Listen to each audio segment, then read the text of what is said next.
నెరవేర్చినందుకు స్తుతి చెప్పొచ్చు, నెరవేర్చమని కూడా. ఏ విధము చేతనైనా నీవు దేవుణ్ణి స్తుతించుచు ప్రభు స్తుతిలో నువ్వు కానీ ఒక దినాన్ని గడపగలిగితే ఎంత భద్రతో మనకి.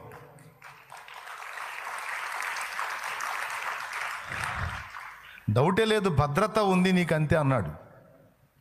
స్తుతుల మూలమున బాలుర యొక్కయు చంటి పిల్లల యొక్కయు. ఒకవేళ పెద్దల స్తుతుల మూలమున అన్నట్టయితే మనం ఇబ్బంది పడేవాళ్ళం. కానీ ఇక్కడ ఏమన్నాడు తెలుసా? పెద్దల ప్రస్తావనేది ఎలా? బాలురు చంటి పిల్లలు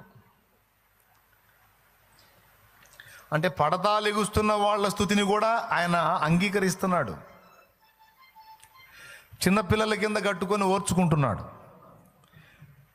ఇక చూడండి, మరి మన స్తుతులకు విలువ ఉందా లేదా? మరి ఎందుకండి ఇంత పిసిని కొట్టుల్లాగా ఉంటాం స్తుతించడంలో?